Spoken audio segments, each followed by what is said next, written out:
What's good, everybody? You know what time it is. It is Tuesday, 5 p.m. Eastern time.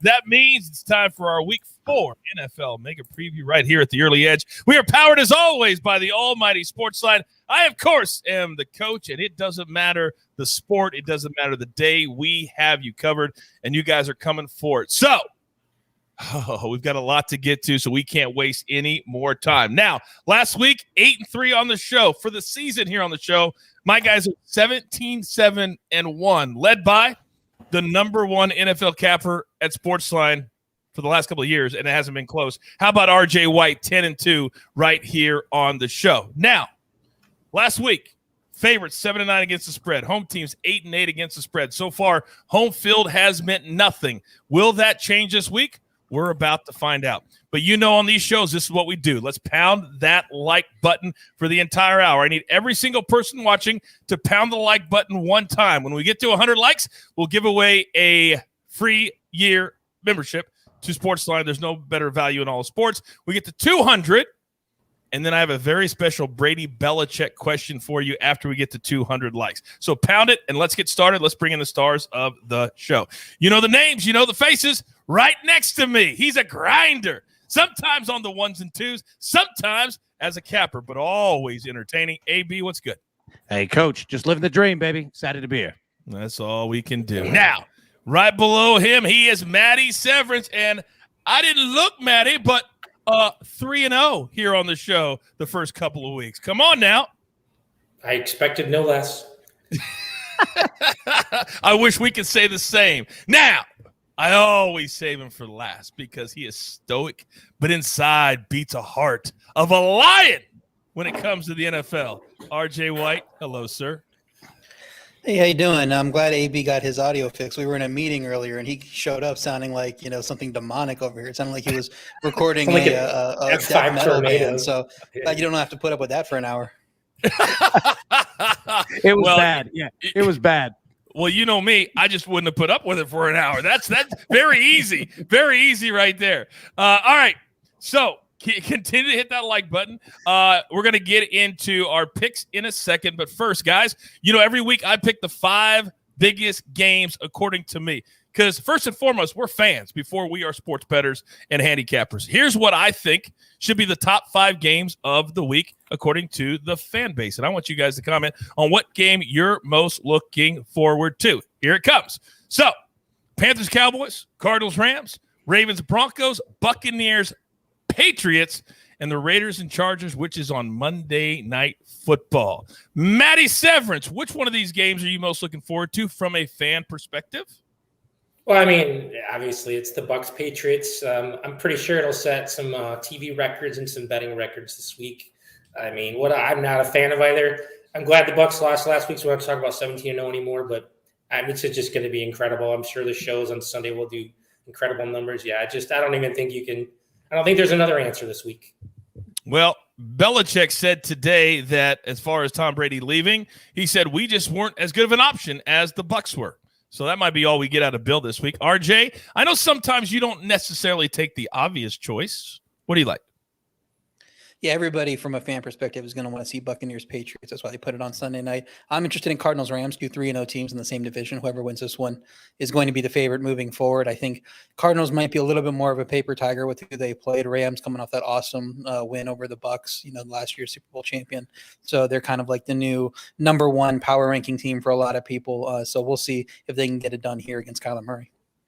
AB, what do you like? Yep, I think RJ's correct. Yeah, Cardinals, Rams, I think that's the best game of the week. Also, Panthers, Cowboys. That's going to be a heck of a game. I want to see more if this Panthers team is for real, and I want to see if this Cowboys team is for real. That's a good game as well.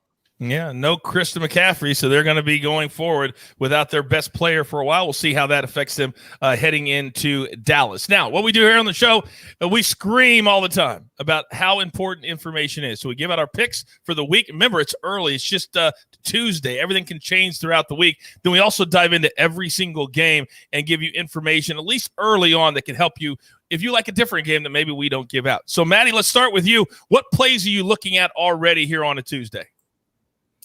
I like the Rams. RJ said a minute ago the Cardinals might be paper tiger. Yeah, they haven't really played anybody. Kyler Murray's been turning the ball over, even though he's playing at an MVP level. So like right now, I see it was on 6 on the graphic. I actually got it at 4.5, but I see it is going up. That's why I jumped down it a little bit earlier. And then my Bears. I don't want them to win. I want them to lose like 35-0. I want Nagy out of town. But if they can't beat the freaking Lions at home, just giving 2.5 points, I don't know what to say.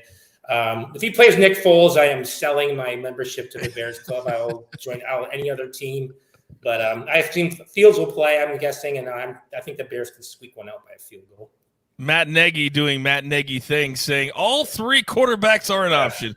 Of course they are, Matt. Real quick on that Rams play, how high up would you feel comfortable playing it to? 5.5. I wouldn't go 5.5. past 5.5. Yep. Okay, 5.5. So if you got it at your book right now up to 5.5, bang that drum right now, because in the NFL it changes so quickly, and you got to get the right number. So much more important than in college. All right, RJ, what do you have for us today, sir? Matt's actually got a twist. He got a great number because it had been 6 and it dropped down to 4.5 just like in the last, I don't know, hour or so maybe. You know, I went back and looked at it. I'm like, oh my God, he put 4.5 in our email. And I was like, where's he seeing 4.5? And I refresh my screen. I'm like, oh, he's seeing it everywhere. So, I mean, it just dropped down. So it's great for him to jump on that when it's value because I don't know if it's going much lower than that. I like the Ravens +1. We're going to kind of find out about that Denver team. They played maybe the 3 worst teams in the league over the first 3 weeks.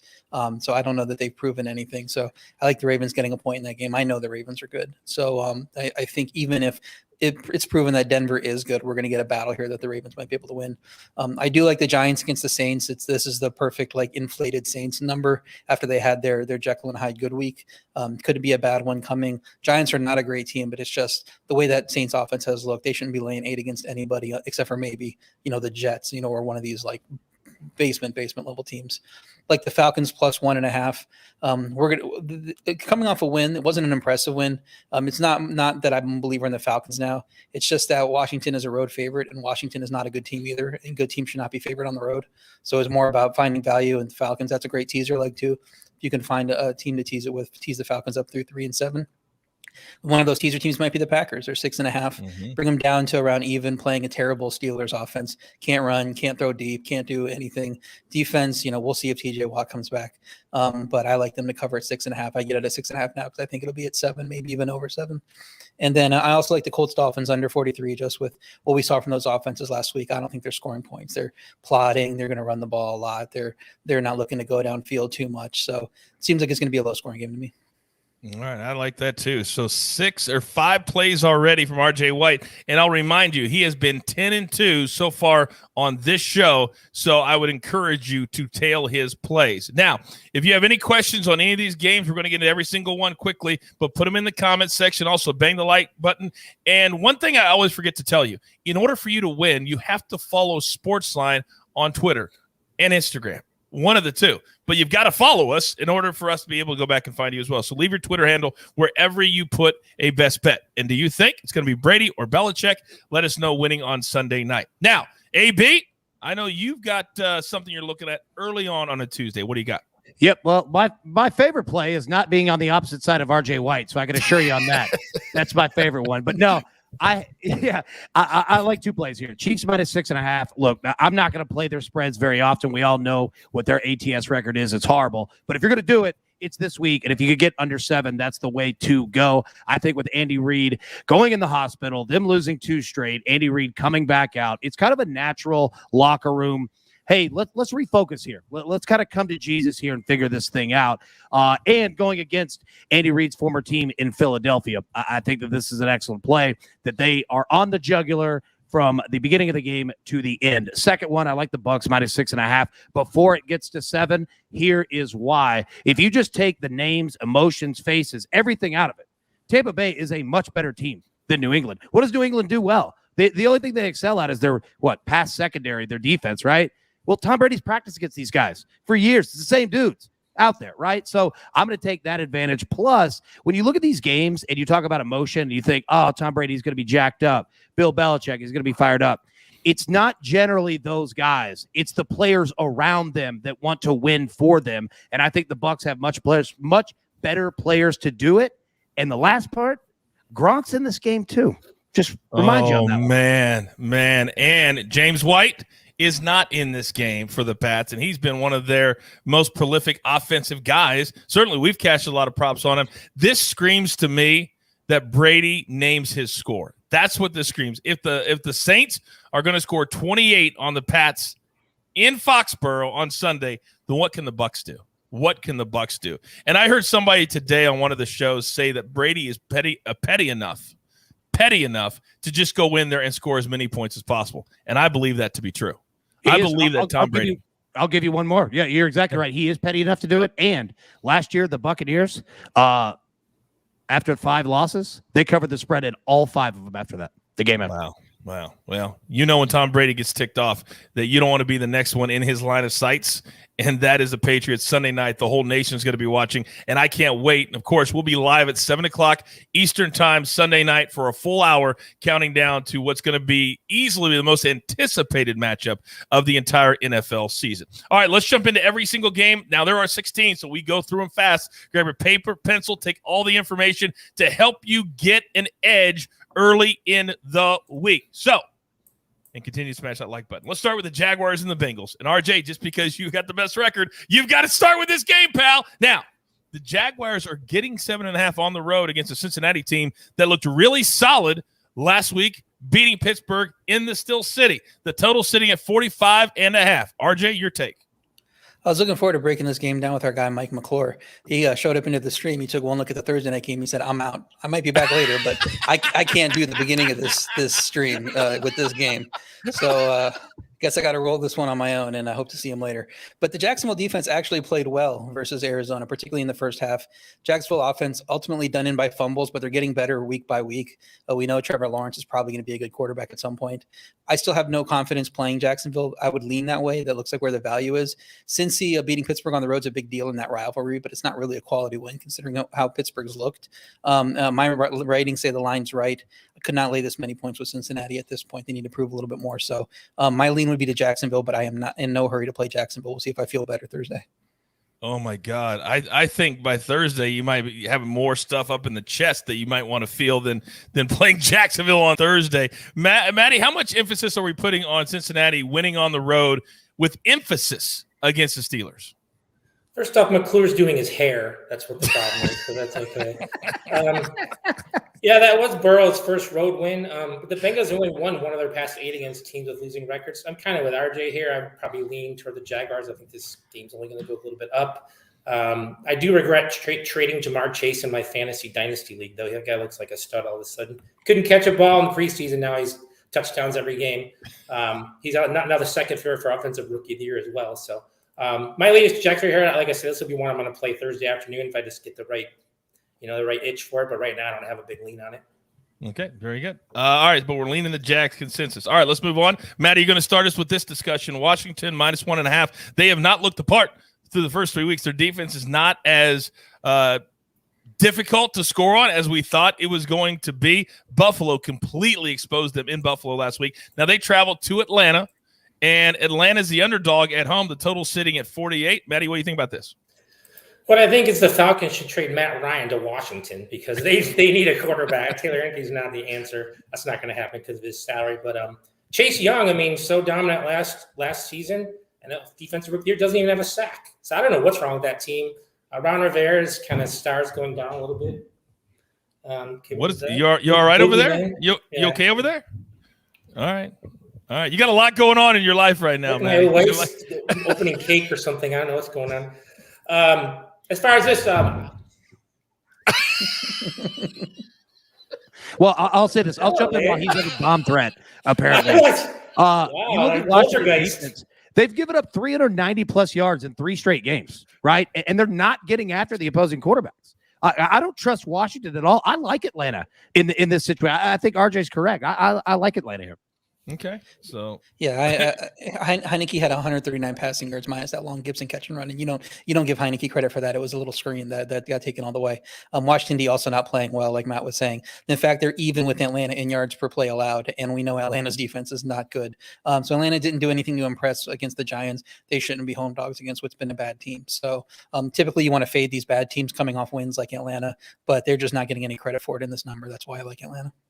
All right, so the consensus is the Falcons were leaning towards early in the week. All right, next game, Texans at the Bills. Buffalo, they looked every bit the part finally last week because we kind of discounted the 35-0 win over Miami, but they backed that up scoring north of 40 over Washington. Now they welcome a Houston team that just isn't very good, and they're using a backup quarterback that by the second half on Thursday got completely exposed. Now, the number here is robust. It's 16.5. The total sitting at 48. AB, your take. Yeah, this is a massive number. If you think that Buffalo is going to score 42 and above points, take that. But do they care enough? Right? Like, Buffalo is going to win this game. They've scored 78 points their last two games combined. They have figured it out. But this is just such a massive, massive number. I don't like anything to deal with this game. I think Buffalo just wins and gets out. But, yeah, that's all I've got. There's nothing beautiful about this line whatsoever. Maddie, RJ, would either one of you lay 16.5?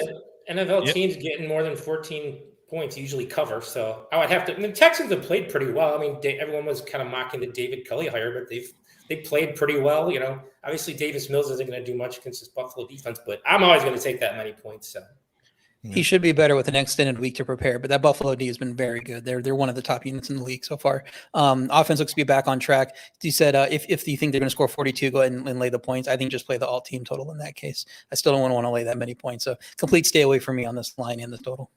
And it feels like if anything, it'd be leaning under. But again, Buffalo has shown they could score 40 plus and stay away. All right, next game. RJ, you've had two of the worst games of the week fall under your name. Lions at the Bears, -3. Now, I know Maddie's going to jump in here, but the total is sitting at a very yucky 42.5. Your take. I love bad games. That's where I do my dirty work. Last year, the Jets had the lowest yard per play number on offense at 4.7 yards per play. Chicago currently sits at 3.3. They're like twice as bad as anyone was last year. Chicago's passing yards by game cover years, Matt, 188 yards net yards the first game, 83 then 1. They had 1 passing yard last game. They should be 0-3. If not for that fake win against Cincinnati, which, I mean, they could have easily lost that game. So it looks like at this point, Matt's going to get his wish. Nagy's going to be out relatively soon. I can't imagine he survives this season. Detroit's been competitive for stretches of each of their games. They should have won last week. My power ratings say the Bears should actually be 3.5. I'm probably still too high on Chicago with that being the case. I like Chicago's chances best if Foles is a starter. They're talking about one. It could be any of the 3 guys. Foles is a healthy vet that actually has proven something. He won't make rookie mistakes at least. Maybe then, I would look to stay away from the Lions, but otherwise I'm probably leaning to the Lions, especially if I can get it at 3 or better. Okay. Maddie? Yeah, Detroit has just 1 win in this series in the past 14 as an underdog. As I said earlier, I'm going to take the Bears at 2.5, but this is just, I don't care. I really don't care. I'm just so tired of it. I wish we had an owner that wasn't like, frozen like Ted Williams is or something. It's just tiresome that they keep this going on. I'll say this, jump in real quick. I think that who they choose at quarterback absolutely matters to how this team is going to play. If they play Justin Fields, I'm going with the Bears because we saw their defense started out fine, like against Cleveland. They just couldn't hold on because the offense just literally could do nothing. If they play Andy Dalton, if they name him the starter, take the Lions. I'm just telling you, take the Lions. They'll fold it. All right, let me jump in and play devil's advocate here. Are we so quickly forgetting the Lions? We're in line to beat the Ravens on Sunday, if not for a 4th and 19 and a 66-yard field goal. Are we discounting that? Yeah, I don't know what the record of ATS of teams coming off a 66-yard field goal loss is, but I'm imagining it's 0-0. 0-0. It's never happened. College, I guess. Yeah, it's never happened. It's 0-0. I would say be very careful because the Lions against Green Bay for about 2.5 quarters looked decent. And then last week they were in line to win that game, so I'd be very careful. As long as the rain doesn't start pouring in Chicago, the Lions offense will be fine. I mean, that's the only thing that slowed them down was the rain because they were leading that game at halftime. Jared Goff's little baby hands. Exactly. All right, next game is one of our top 5 games of the week. It's an undefeated team, and the Panthers 3-0, traveling to Dallas, and they very easily could be 3-0 as well, losing late to the Bucs, then beating the Chargers, then looking really good last night against the Eagles. Now, the opening line right now sitting at -5 for Dallas, and the total at 50.5. Let's remember there is no Christian McCaffrey. He is out with a hamstring injury indefinitely. Maddie, your take. Yeah, the Panthers have covered 7 straight on the road, but my early lean would be to Dallas. I mean, I don't want the recency bias, and I don't know who got hurt last night. It doesn't appear anyone did, but the Cowboys looked as good last night as I've seen in a long time. Again, that could be the Eagles just being that bad. I realize the rest factor is just double against the Cowboys here with Carolina having played last Thursday and Dallas on a short week, but I didn't think Sam Darnold looked that great against the Texans, and that offense went nowhere once McCaffrey left. So I think the Cowboys win by a touchdown, so that'll probably be my play. All right. I want to know in the comment section real quick, and I'll get to you, AB. Do you think the Panthers can continue to be undefeated, or is it the Cowboys? Just write Panthers, Cowboys, leave your Twitter handle, and let us know. And keep pounding that like button. Our Tuesday, last night, we had over 700 likes. I'll give you an idea. It was our biggest show we've ever had. Here, I know it's a weird time, but pound that like button so we can give away subs and everybody can join the family. Very, very important to us. All right, next game. I'm sorry, AB, you had a comment on that game? Yeah, real quick. Just want to say, if you're somebody who looks at totals, you want to know a weird stat? The Panthers have played 3 games this year.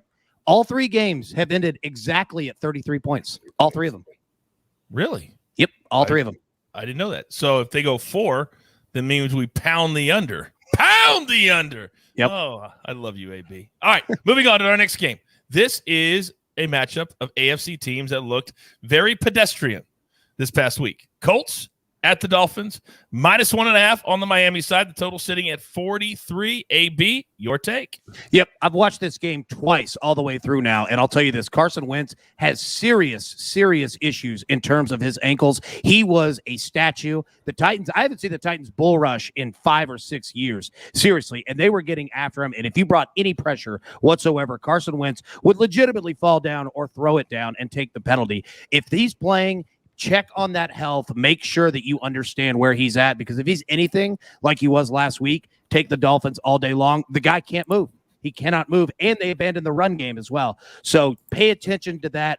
Other than that, though, if he's good to go, they might pound up on Jacoby Brissett a little bit. They know him a little bit, but I'm telling you, Carson Wentz's his injury status is going to tell you everything about this game. RJ, how do we feel? Yeah, go ahead, RJ. Yeah. I was going to say, that's why I'm on the under. Miami had a somewhat fake 28 points last week. They had offensively had 10 points before the final seconds of the fourth quarter. They had that defensive touchdown. And then they get, the last touchdown that Brissett runs in, and then, another field goal in overtime. So Miami just can't go downfield with Brissett running the show. It limits the expected point total that they're going to score. Indy couldn't go downfield last week either, and when they were getting rushed, like AB said. So even against, I think Tennessee's defense has been bad for a good while now, and they just couldn't do anything against them. They had a low yards per play total there. So this is going to be a plotting game, like I said earlier, fewer possessions, fewer points. That's why I like the under at 43. This really should be like a 40 and a half type of game. Okay, very good. So we're leaning the under in that game. All right, next game on the board, Browns. They're going to be the favorites on the road this week. As I mentioned, the numbers out the top of the show, there really has been no home field advantage thus far in the NFL to speak of. So they're laying 1.5 at Minnesota. The Vikings very easily, guys, could be 3-0. The total 53. RJ, your take? Yeah, the public's going to be all over the Browns here. They've looked much better than Minnesota through 3 weeks. I think it's going to push the line up, and they'll be at some point where I want to get in on Minnesota. Their defense is 31st in yards per play. Very lucky. Seattle only scored 17 last week.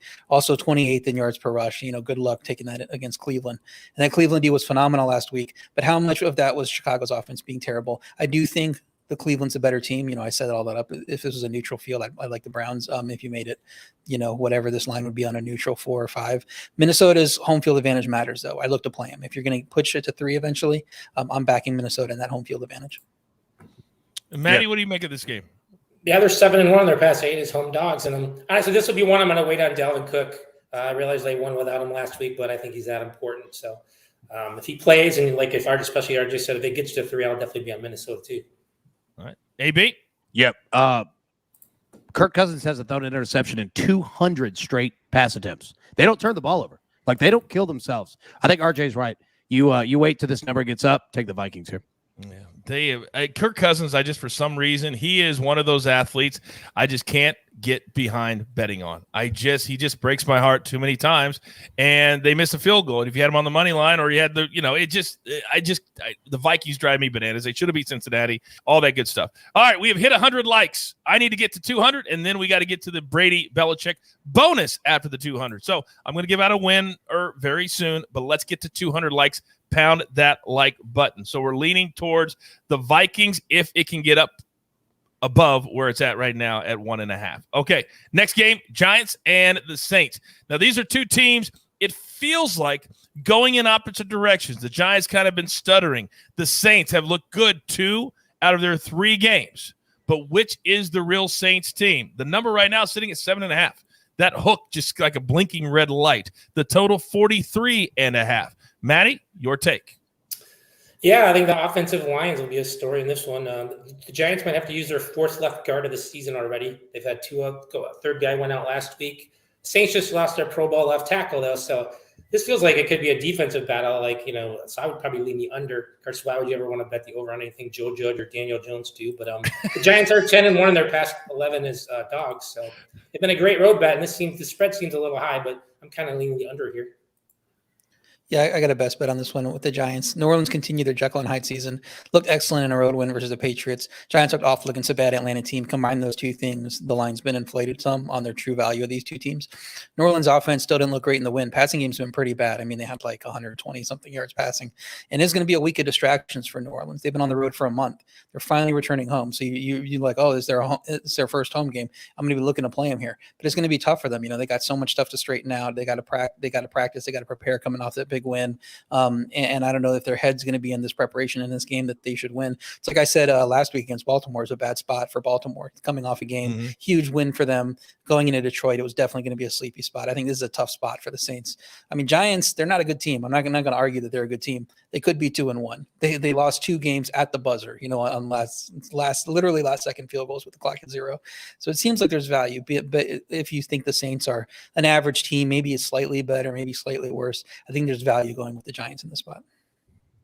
It just screams to me because, and maybe I'm putting too much, RJ, my eyes that watched that week 2 performance by Jameis, but I was like, gosh, I don't think I can back any of his teams right now to lay 7.5. That hook it screams everything to me. That hook is it's scaring me away. It's scaring me away right now. We'll see where it ends up.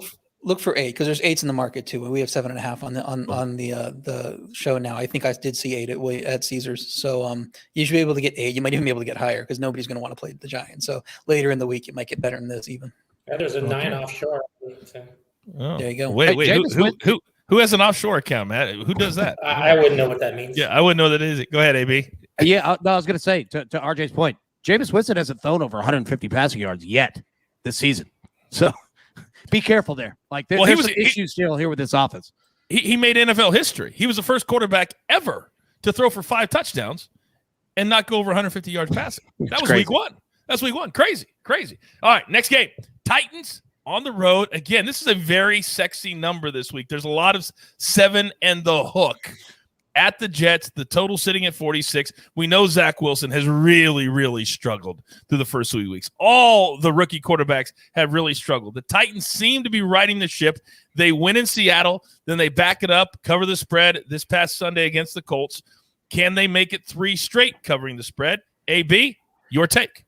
You're going to have to wait and find out about the health status of wide receiver A.J. Brown as well as Julio Jones. So give yourself time there. I don't think this line's going to jump too terribly much the next 48 hours. So make sure to monitor that. The stat of this game is this. The Jets, in 3 games this season, in the first halves of those games, they've scored 3 points. That's it. They've been outscored 46-3 in the first half this year. So if you're looking at that game, Titans -4 first half. It looks good. And yeah, in the comment section here, Julio's fine. Absolutely. He was also sat during the 4th quarter. So there are issues here going on in terms of pressing both of those guys. A.J. Brown's hamstring, that's more to pay attention to. But yeah, Jets have been outscored 46-3. They haven't scored a touchdown in 22 straight drives. Oh my God. It's poor. It screams the first half bet. It screams you've got to take the first half bet. Yep. Almost it feels that way. It kind of feels that way. So we're going to lean towards the Titans and the first half there. All right, this next game, there's going to be a lot of takes on this one. The Chiefs, 2-12 in their last 14 games. How are they even the team that they are? But that's their against the spread. A big reason why, because they're always favored by a lot, but they never cover. They just never cover. Now, I'm going to start with you, RJ. Here's what the line looks like. -7.5. They're traveling to Philadelphia.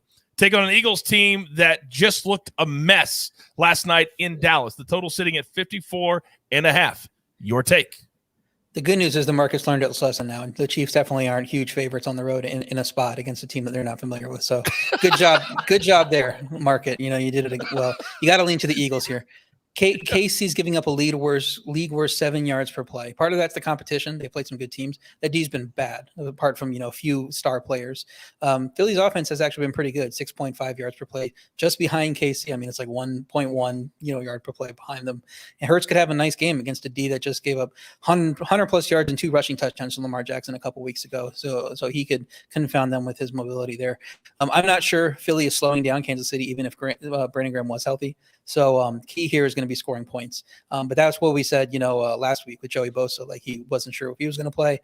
Still take the Chargers there. It doesn't really matter if the Chargers can stop the Chiefs offense, because Chiefs can't stop anybody. So it's all about covering in the back door if you need it, or just going, blow for blow with them with that defense. So expect Philly to hit a few explosive plays that you've seen them go downfield. The guys like Dez and Jalen Reagor and Devontae. The bad Kansas City defense can give up those big plays. And that's only if the offensive line doesn't completely fall apart. Yet another player is injured. Guard Isaac Samalo, has been ruled out now. I mean, it's just like it was last year. This team is falling apart because of injuries. So if they can find a way to make it work, if they get the left tackle back in this game, I like them better. But if he gets ruled out, might be a stay away. 7.5 though. I mean, the only way to look is the Eagles. Yeah, I hear you, Matty. When you look at the fact that the Chiefs are 2 games out of first place after 3 games played, it's almost unbelievable to think that it could be this way, but it is. So how much do you think that motivation will help them not just want to win this game, but sometimes winning in style can help a franchise really turn it around quickly, not just winning the game, but winning it emphatically? Do we factor that into this number? I don't think so. These guys are all professionals. The Eagles are professionals. I don't know when people are going to stop making the Chiefs such a public team. I know it's a quarterback league, and that's why they're just keep getting hammered every week. But, again, as you said, 1 cover in the past 14 games. When is this going to stop? I think let's put on an Amber Alert for Miles Sanders. When is Nick Sirianni going to run him? I expect he's actually going to run the ball a ton.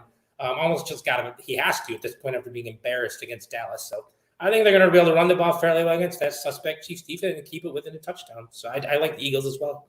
All right, that is our sports line question right now. What place will the Chiefs finish in the AFC West? Right now, there are 2 teams at 3-0, the Raiders and the Broncos, and then the Chargers are 2-1, and the Chiefs are in dead last place. So, as we look, I now have a winner. Ding, ding, ding, ding, ding. I knew I had something to get to.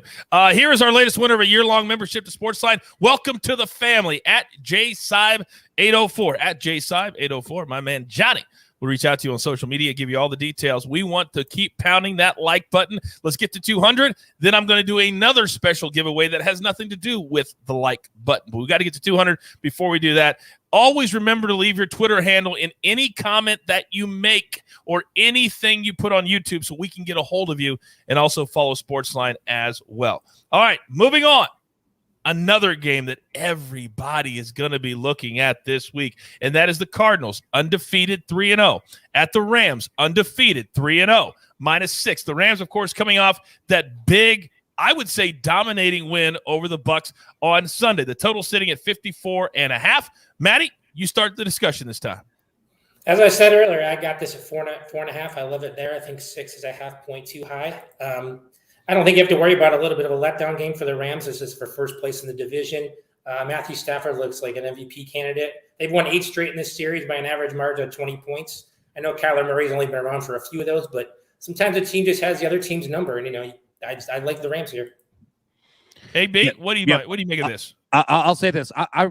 As weird as it sounds, I really like the under in this game. I think that the Rams do everything to force Kyler Murray to cause turnovers, and that's really their bugaboo. They could score on anybody explosive plays, but they could turn it over at any moment. I think that the Rams do that. I think the Rams get back to how they want to win, how Sean McVay wants to win, and that's ugly games defensively. So when you have 2 pretty explosive offenses and the public's going to pound this over, let them do it and play the under. I bet this game's pretty ugly. Now, why do you got to go and do that to the show? I mean, we're all rolling along. We're all having a good time. We're all friends here. And then you got to go and make the bet I hate the most. My goodness. You just have, oh, my God. It just drives me bananas when you give out unders. It really does. All right. RJ, do you want to give a take on this? It's a really big game this week. Yeah, a 4.5, I think, is a pretty fair line. Arizona's probably not 3-0 good. Offense took its sweet time against a bad Jacksonville defense. I thought the Rams might be inflated coming off a win versus Tampa, but it's not a letdown spot for them. Divisional matchup, undefeated team, so I'm not worried about that. I think the line might keep coming back down. Looks like people want to jump on the Cardinals. The Rams D isn't as good as it's been in years past, but in years past, they've held Arizona with this Kyler Murray offense under 250 yards in 3 of the last 4 games. And Murray didn't finish one of those games, but 2 of those games against Kyler Murray, not giving up too many yards is pretty impressive, even if they aren't as good this year as they were. So I would look to the Rams, hoping it's going to drop a little bit more for maybe 3.5. You get lucky and get some 3.5 there, and then play it. Wouldn't play it at that 6 number. I think they're going to win by 10 plus. If you really look at the games that Arizona's played this year, look at Minnesota. They should have lost that game. They were even lucky to be in it. And AB, you already talked about it. Turnovers for Kyler Murray, they are an issue. He will throw into coverage and not even blink twice about it. You can't do that against the Rams. This screams one of those late 425 games that the Rams win 34-14, something like that. That's what I see in my head right now. I just don't think the Cardinals are as good as the Rams. I just don't. They got some line injuries too, so yeah, that can factor. Good call, Matty. Good call by you. All right, move on to the next one. This is the 3rd straight game that I think has humongous implications long term. We're going to stay in the NFC West. The Seahawks. Now, they have not looked good in the second half of the last 2 weeks. They had a 14-point lead against the Titans, blew it. They had a 10-point lead against the Vikings, could not score again. So now they're going to travel to a 49ers team that should have beat the Packers with a great comeback Monday night. They did not. Or Sunday night, they did not. So the 49ers are giving 2.5, guys. The total sitting at 52. AB, your take. Yeah, this is a tight one. I'll say this: Seattle's problem is its defense. I think that they can oddly play well against San Francisco.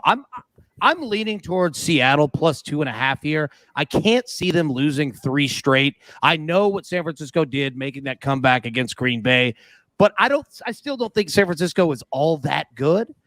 Give me the points here with the team on the road in the division game. I bet it's a little bit tighter than people think. Interesting. RJ? Yeah, I hope it gets to 3, and you could take Seahawks there. My lean would be to the over. Seattle averaged 7.5 yards per play last week. It's weird that they scored just 17 points. You figured they would have, with that explosiveness on their offense, they'd have 34, 38, something like that, but they just didn't get anything done in the second half. San Francisco's offense looked pretty bad in the first half against Green Bay. Got a long kick return. It sparked them. They played well in the second half. They should be better here against what has been a bad defense. That's been routed by 2 good, but probably not great offenses in a row.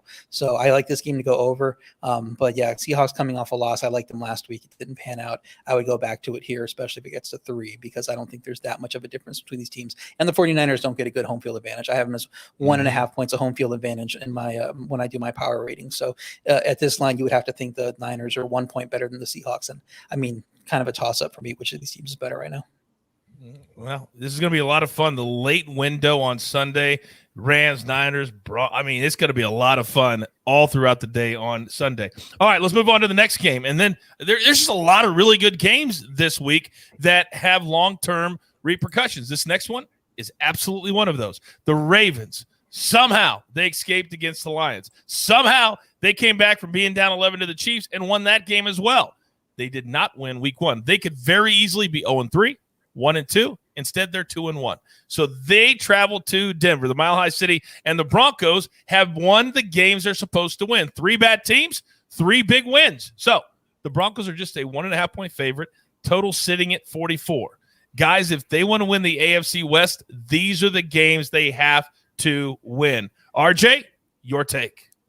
Last week was clearly a sleepy spot for the Ravens. I sat here in this seat and told you to take the Lions. I put the Lions in both of my contest picks, even a +8 with an ugly team. Who's doing that? I did that. I'm in a contest combined with a Maestro and Noah Stanley, and I said one of my picks, the Lions, put him in there because I'm just so confident that it was a terrible spot for Baltimore. So I'm not worried. I'm not discounting them at all off of last week. I'm not worried about them. That was clear that was going to happen. Could have actually been a huge offensive day for Baltimore, and I could be sitting here eating my words. They had a few drops.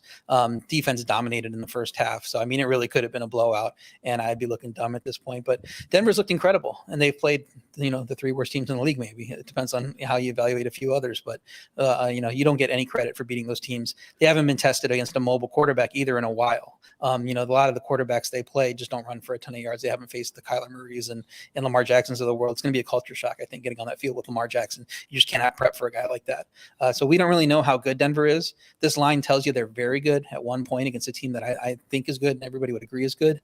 And so this gives us nice value fading them in their first tough matchup, because if they're not as good as they seem, we're getting great value. If they are as good as they seem, I think it's a 50-50 game at this line. So, I mean, you add those two those scenarios up, and you're getting great value by going Baltimore. That's why I have them as the best bet. All right. How many points, Matty, 1 second. How many points will the Ravens score against the Broncos? That's our next sports line question. Put it in the comment section and leave your Twitter handle. We want to know what you think. Matty, go ahead. I agree with Mitchell, 27. Yeah, the Ravens are 6-1 in their past 7 as dogs in Denver. I think this is a game Teddy Bridgewater is going to actually have to win. I mean, he's played very well, don't get me wrong. But he lost another receiver. KJ Hamler's out for the season. Judy's already out. I just think the Ravens are going to make him beat him. I know he's got this great ATS record in his career, but I don't think he's going to beat that Ravens defense. Wow. Not only has a great ATS record, he has the best ATS record of any NFL quarterback in the history of the league. He's like 34-14. Yeah. 34-14. And he's great on the road as against the spread as well. All right. So we're kind of leaning towards the Ravens here, even though the Broncos have looked good. Personally, as a Chiefs fan, that's what I would like to see. Objectively, I just don't know yet. All right. This next one, Matty, you're going to start the discussion. We have a really hard time whenever one of our favorites is falling off the ledge. And Tom Brady still hasn't done it, but Drew Brees has, Eli Manning has, Peyton Manning has. All these quarterbacks have fallen off the ledge and had to retire. Big Ben is clearly the next one to go and probably should have gone after last year. He has looked horrendous through the first 3 games. So they're traveling to Green Bay, a team coming off a scintillating last-second win, covering the spread as well as 3-point underdogs. They're giving 6.5. The total is 45.5 here. Matty, your take. I actually thought you were going to refer to Andrew Dice Clay as guys that you used to love who just aren't the same anymore, but that's a different story. The Steelers have been money the last couple of years in October, covering 10 of their past 12. But, yeah, I'm kind of like with RJ. This would be one I'll wait on TJ Watt. We mentioned this last week. He's the one defender, maybe a couple others, but you wait and see if he's playing. He's right, though. I would monitor this line closely because if Watt's rolled out, that could get over 7.5. I'm with him right now as things stand at 6.5. I would lean Green Bay, but definitely watch what Watt and a few other injured Steelers are doing this week. Okay. Yeah, I would say I think this is a game where it's a tough line. And, what Packers team are you getting after that big win against San Francisco? There's going to be a lot of props. I think that you kind of have an idea of how you think the game script is going to go and play props, right? Like if you think that if you think Green Bay is going to win, you're worried about them covering, you're probably going to get some good turnover props there on Ben Roethlisberger. Same thing with the Steelers defense. They could cause turnovers too. So this is a prop game for me. I stay away from the spread or total. Yeah, we've been killing the props lately. RJ, go ahead. The Packers have scored 20 points at home in every game since the start of 2019. If they do that, they're going to cover this number because I don't believe in this lifeless Pittsburgh offense at all. Can't throw the ball downfield, can't run, like I said earlier. They might be better if Watt can return. They're not going to shut Rodgers down completely. So unless the offense is hiding some upside, I can't see them covering here against a Packers team, that has gotten back on track the last couple of weeks. That's the kind of information I tell you guys all at home all the time that you can only get right here. 20-plus points in every single game since 2019. Did you guys know that? I didn't. Now, all of you always wonder if I'm making stuff up. Now, I have a reason for doing what I do. And when I ask you to do something and you do it, I reward you. Do I not? And then when you don't do what I ask you to do, I do not reward you. However, I'm going to reward somebody right now who did exactly what I asked him to do. I'm going to give away a year-long sub to my man at Faustino8466. And the reason being, I've been paying attention to the comment section. You guys don't think I do. And every time I ask a question, my man answers it. Every time I ask a question, he puts in his Twitter handle. So, my man, you just earned yourself by activity a year-long sub to Sportsline. I tell you all the time, there's so many different ways to win. You just don't know how many different ways there are to win. So, at Faustino, we got you. We'll reach out to you on social media. Thanks for being so active. Now, the rest of you that are active, don't take it personal. Just be a little bit better. That's all I'm saying. Now, moving on to the next game. I hate when I have to set people straight. Although a lot of people there like it. I don't know. Heel coach is coming out of me sometimes. I don't know. All right, now, to the game of the week, to the game that everybody is going to be talking about ad nauseum. These are the rare games. These are the rare moments that you get the greatest against their former team in their house. Because this game would not be nearly as much fun if it wasn't in New England on a Sunday night in the Northeast, maybe a little bit of breath. I don't know what the weather's going to be like, but I do know that Tom Brady's going to come out the opposite locker room ready to step on a throat. So here we go. AB, you're going to start the conversation. The number right now, 6.5, Bucks favored. The total sitting at 49. I want everybody in on this discussion. AB, go. All over the Bucks minus 6.5. That's one of my plays on this show. I love it, especially under that 7 number. Here's why.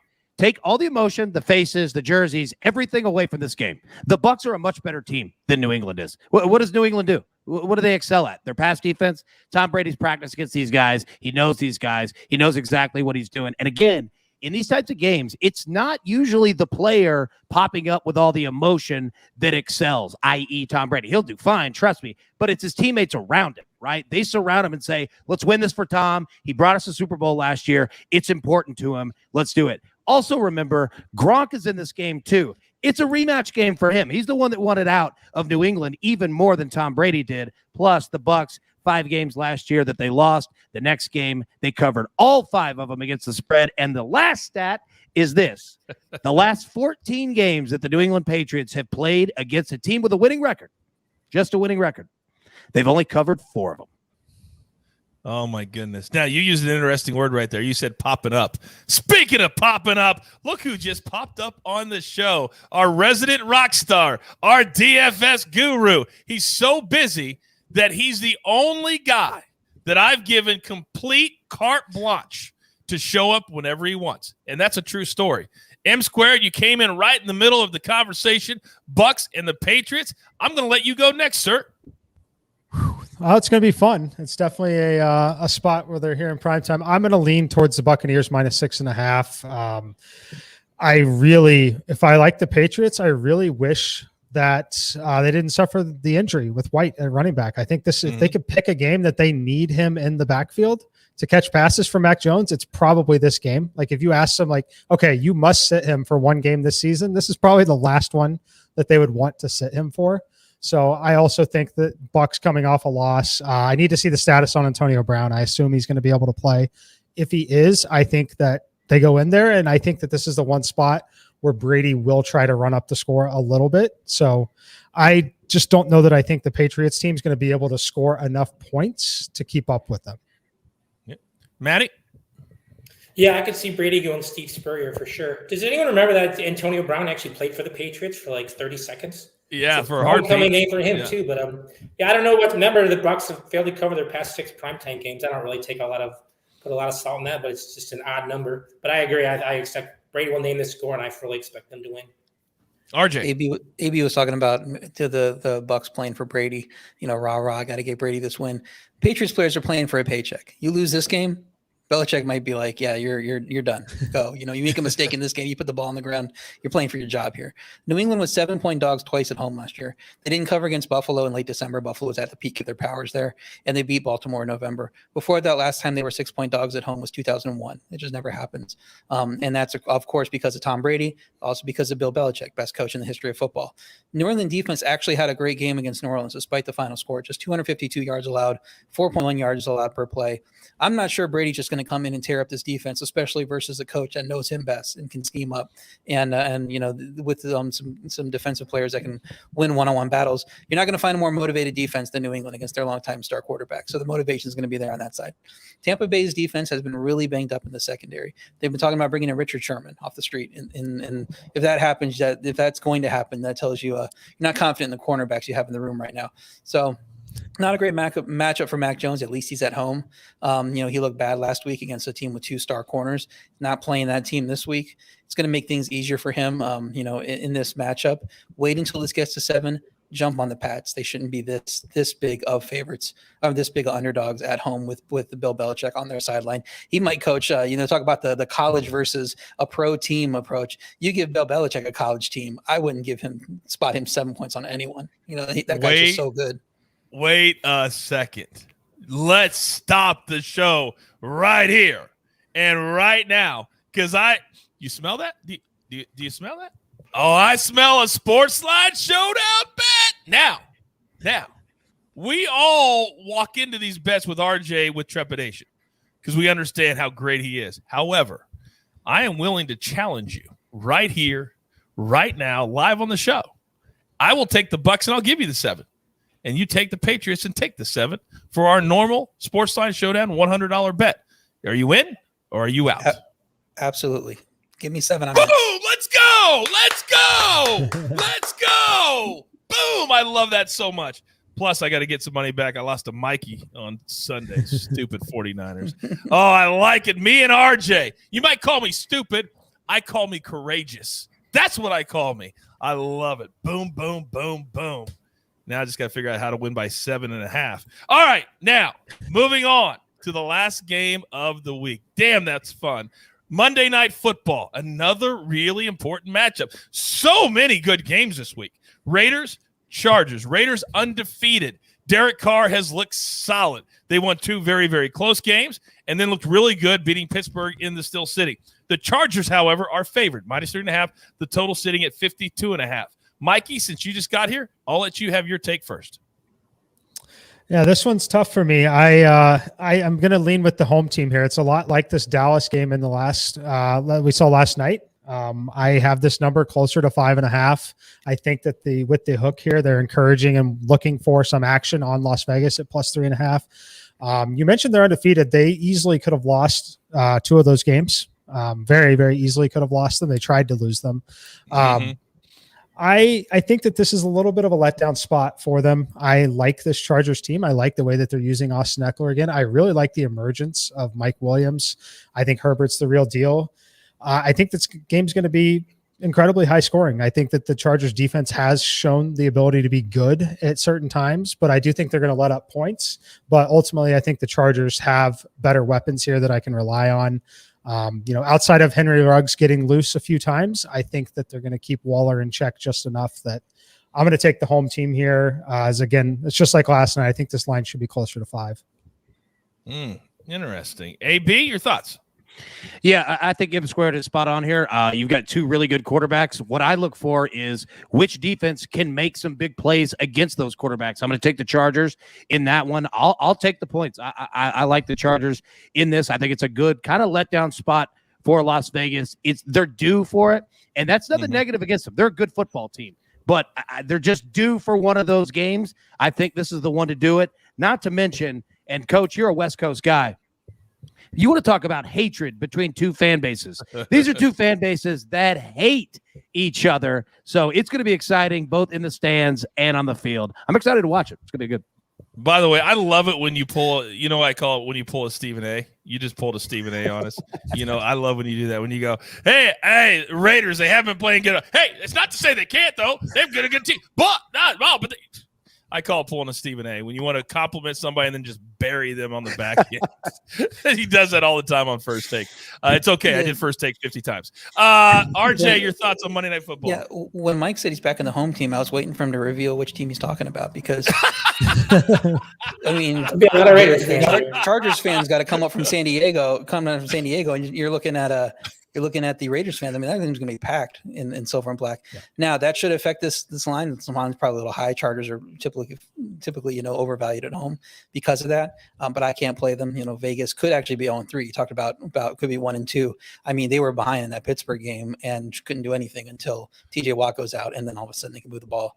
They dealt with some injuries there, so I'm not sure this team's as good as they've looked. Defense has been very soft against the run so far. The Chargers have. So that would be an issue depending on what team you're playing. I don't know if the Vegas offense is going to take advantage. It looks like they want to air it out with Carr every time. So I mean, that's not really an issue here. And that Vegas pass offense, it's been ridiculous so far. But Chargers defense just held Dallas and Kansas City 251 pass yards or less. I mean, if you can do it against those teams, you can do it against the Raiders and Derek Carr. I don't care how good he's playing right now. So I will lean to the Chargers as well. Hopefully we're going to get a 3 before we play it. But 3.5 I think is the right number. So I'm not playing that number. Okay. Maddie?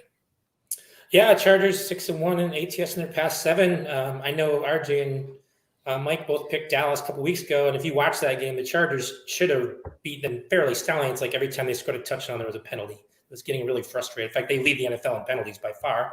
But at the same time, it was kind of interesting to watch Brandon Staley, rookie coach, a couple of gutsy calls last week against the Chiefs. So I think they're finally winning close games, other than the Dallas game, of course. But I agree with RJ, though. At 3.5, I don't like this at all, but I'll be waiting to see if it comes down and hopefully back the home team.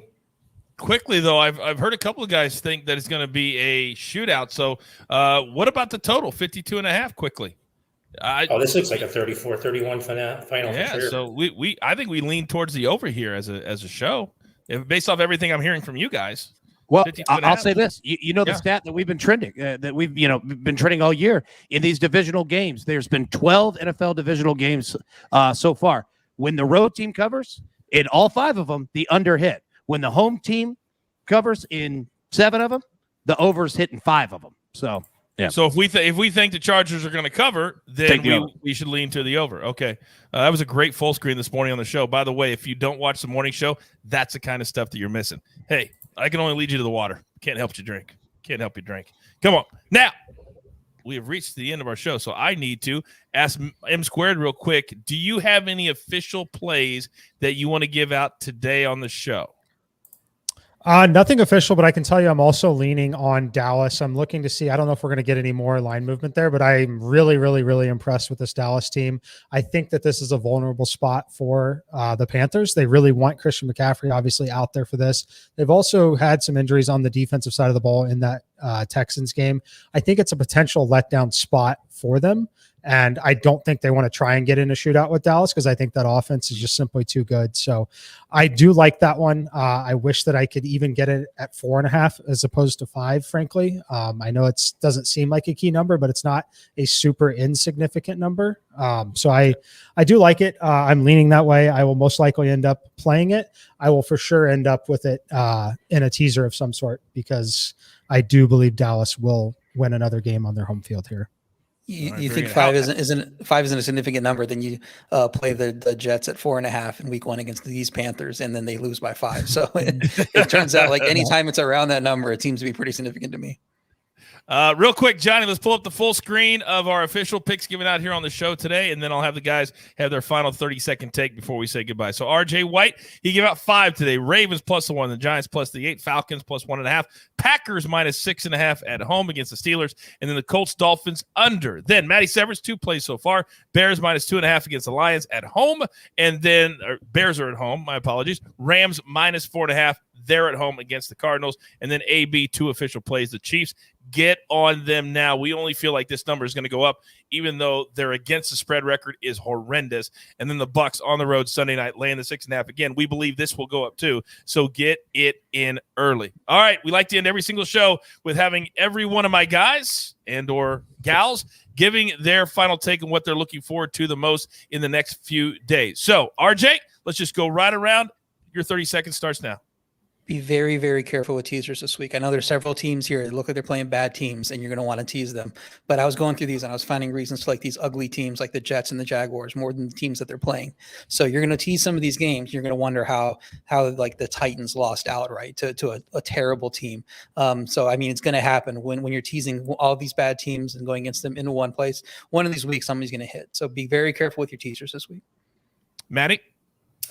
Teams coming off a straight-up underdog win this season are 4-10 ATS the following week. Keep that in mind. Mikey. Yeah, I'm just going to use this time since I wasn't on the show earlier. I just mentioned 5 not being a terribly significant number. It's actually way more significant since the rule change in 2015 and the extra points being back further. So it's really the same significance and same frequency as 10 now, believe it or not. It's literally almost identical to 10 and 1. They're all 10, 1, and 5 are all the same frequency in NFL football games now. You've seen a drop in 10 being significant with the rule change. And again, 5 is coming up there. So I said it's not that significant. It actually is. It's basically a top 5 key number in terms of a spread in the NFL. Somebody asked me today, they said, what's important? They said, I want to start sports betting. What is the most important thing? I said, keep a notebook and keep track of all the good information you hear from cappers that you trust. That's exactly what I'm talking about. The last 30 seconds, you should be writing that down. So when you're using it in your own information to cap your own stuff, you say, you know what? That's what Mikey told me on the show. And so you understand, because it's kind of the stuff you can't get at home. That's what I'm talking about. It's so important to do your homework and not just throw stuff against the wall. All right, AB, bring us home, pal. Yep. Coach has put together one heck of a college football show on Wednesdays. The team is 62% against the spread. We'll be live tomorrow at 3:00 Eastern. Make sure to tune into that. Coach has put together, I'm telling you, an all-star list. Yeah, we're just killing it. Absolutely killing it across the board. The easiest way to know when all of our shows drop, follow our YouTube channel, turn on the notifications. If you listen audio only on Apple or Spotify, we're now starting to put all of our shows over there as well. So if you're driving in the car, you're just taking a walk, you can listen to all of these shows audio-wise as well. You don't want to miss a minute. Those college guys with AB and the boys have been killing it. And I just like sitting back, putting the team together, and watching them fly. It's what I love the most. All right. You know, there's only one thing left to do. We've got you set for week 4 in the NFL. So you know the drill. You know the drill. You've got your marching orders. Let's take all of these tickets straight to the pay window. For AB, RJ, Maddie, M Squared, and Johnny, our incredible producer. And by the way, I'm a little disappointed. I was trying to make it seem very, very eloquent, and it wasn't. I'm just disappointed. We didn't get to 200 likes. But you know what? I'll forgive. I'll forget. Let's just do it the next show. All right. Tell your friends your favorite daily sports betting show of record. There's only one. We like to call it the Early Edge. Good luck. Do you want best bets in your feed every single day? All you have to do is hit that subscribe button to stay up to date with all things Early Edge.